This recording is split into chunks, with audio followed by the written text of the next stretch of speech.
O fluxo de dados de um organismo de inspeção brasileiro típico funciona mais ou menos assim. O inspetor sai a campo com um checklist impresso, preenche tudo à mão e quando volta ao escritório, o papel vai direto para o arquivo físico. Os equipamentos de teste, com os seus softwares de fábrica, emitem laudos impressos que também vão para o arquivo, junto com o checklist. E o sistema informatizado recebe apenas uma fatia desses dados. 3 meios diferentes convivendo ao mesmo tempo.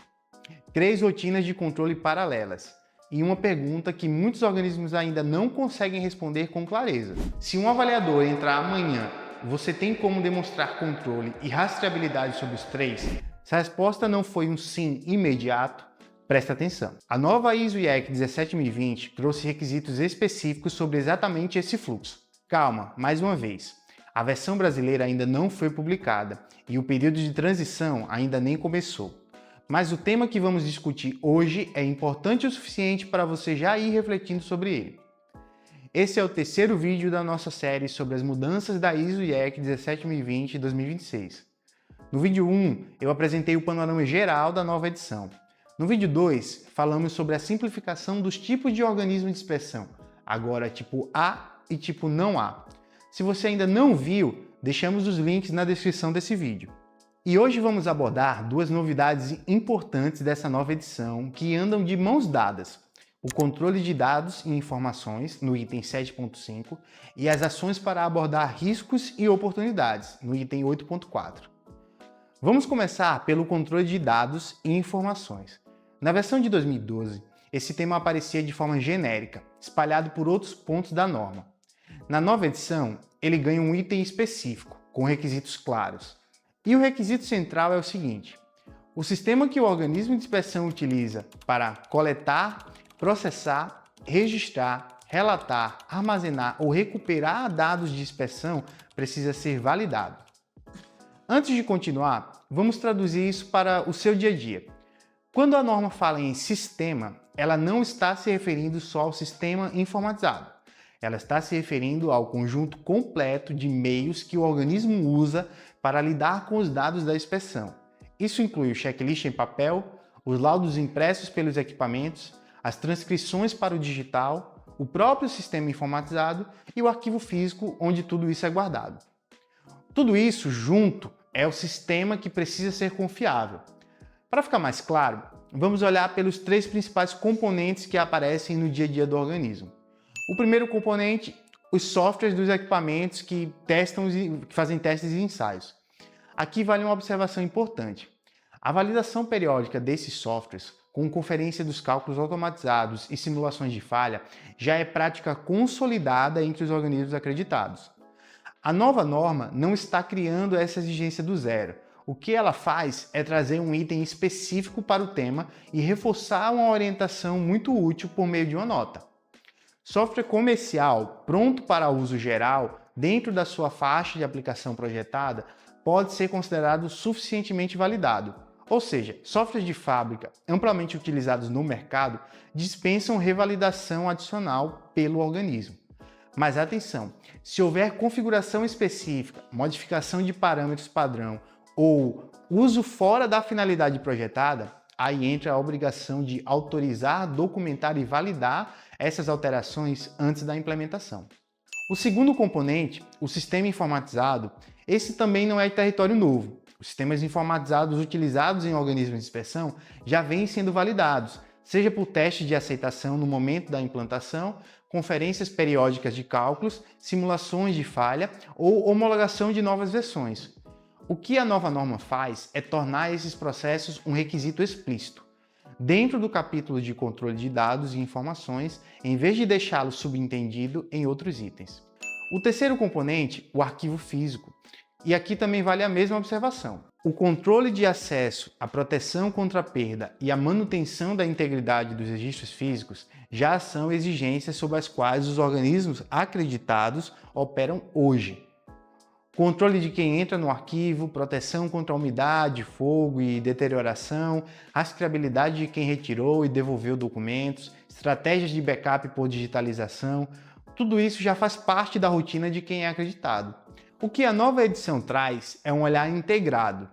A norma fala em dados técnicos e registros de inspeção, sem distinguir o meio, ou seja, arquivo físico, sistema informatizado e software dos equipamentos passam a ser tratados como parte do mesmo conceito, controle de dados e informações, dentro de um único capítulo da norma. E quando houver qualquer falha, perda de um registro, sistema fora do ar, erro de transcrição, é preciso registrar essa falha e as ações tomadas para corrigi-la. Em resumo, o controle de dados e informações deixa de ser uma preocupação dispersa pela norma e passa a ser um item específico, com abordagem integrada entre o digital, o físico e tudo que está no meio do caminho. Agora indo para a segunda novidade do vídeo de hoje, as ações para abordar riscos e oportunidades. Esse é um tema que já aparecia na versão de 2012 de forma indireta, principalmente quando se falava em ameaças à imparcialidade, mas na nova edição ele ganha uma cláusula própria, dentro do sistema de gestão, e passa a se aplicar a todo organismo de inspeção, não apenas ao tema da imparcialidade. A norma diz, em resumo, que o organismo deve considerar os riscos e oportunidades associados às atividades de inspeção para 4 finalidades: garantir que o sistema de gestão alcance os resultados pretendidos, aumentar os efeitos desejáveis, prevenir ou reduzir impactos indesejados e alcançar a melhoria. E aqui vem um ponto que parece simples, mas é fundamental. A norma não exige que você implemente um método formal de gestão de riscos. Não há obrigação de você ter um processo documentado nos moldes da ISO 31000, por exemplo. O organismo pode decidir se desenvolve ou não uma metodologia mais abrangente. O que a norma exige é que você planeje ações para tratar riscos e oportunidades, integre essas ações ao seu sistema de gestão e avalie a eficácia delas. As ações precisam ser proporcionais ao impacto potencial sobre a validade dos resultados da inspeção. Para tornar isso concreto, pense em alguns riscos do dia a dia de um organismo de inspeção. O risco de uma transcrição equivocada de um valor do laudo do equipamento para o sistema informatizado, o risco de um inspetor experiente sair do organismo levando consigo conhecimento crítico não documentado, o risco de o sistema informatizado ficar fora do ar em momento crítico, atrasando entregas, o risco de o arquivo físico sofrer alguma perda, um vazamento, um sinistro, um extravio, o risco de uma nova regulamentação impactar o seu escopo de acreditação. E para cada um desses itens, a norma traz opções para tratar, identificar e evitar a ameaça, eliminar a fonte do risco, alterar a probabilidade ou as consequências, compartilhar o risco com terceiros, por meio de seguros, por exemplo, ou simplesmente reter o risco por decisão informada, desde que essa decisão esteja documentada. E talvez a parte mais inspiradora dessa nova cláusula seja o seguinte: a norma também fala em oportunidades. Oportunidades podem levar à ampliação dos escopos das atividades de inspeção, ao atendimento de novos clientes, ao uso de novas tecnologias. Ou seja, a norma está convidando você a olhar não apenas para o que pode dar errado, mas também para o que pode dar muito certo. Digitalização de checklists, integração entre softwares dos equipamentos e o sistema informatizado de forma funcional e plena, uso de assinaturas digitais, aplicativos de inspeção em campo. Tudo isso são oportunidades que merecem ser identificadas, avaliadas e tratadas com a mesma estrutura. E talvez você esteja se perguntando, por que esses dois temas vieram junto no mesmo vídeo? A resposta é simples. Eles estão intimamente conectados. Quando pensamos nos riscos dos organismos de inspeção, alguns dos mais relevantes hoje são justamente os relacionados ao manuseio de dados e informações. Perda de arquivo físico, erro de transcrição, falha de equipamento, indisponibilidade do sistema informatizado, acessos não autorizados a registros. Tudo isso são riscos concretos que afetam diretamente a validade dos resultados. Ou seja, o item 7.5 trata sobre o que você precisa controlar em termos de dados e informações. E o item 8.4 trata sobre como você pensa de forma sistemática sobre o que pode dar errado e o que pode dar muito certo no seu organismo. Então deixo aqui 3 pontos para você ter em mente de novo. Não é o momento de sair fazendo alterações no seu sistema de gestão ou no seu sistema informatizado. A versão brasileira da norma ainda não foi publicada e o período de transição ainda nem começou. mas vale guardar esses pontos para revisitar no momento oportuno. Primeiro, faça mentalmente um mapa do fluxo de dados do seu organismo. Onde os dados começam, no checklist em campo, nos laudos dos equipamentos, por onde passam e onde terminam. Em cada uma dessas etapas, pergunte se existe um controle, se existe rastreabilidade, se existe alguma evidência de validação. Segundo, revisite a forma como o arquivo físico se conecta ao restante do seu fluxo de dados e informações.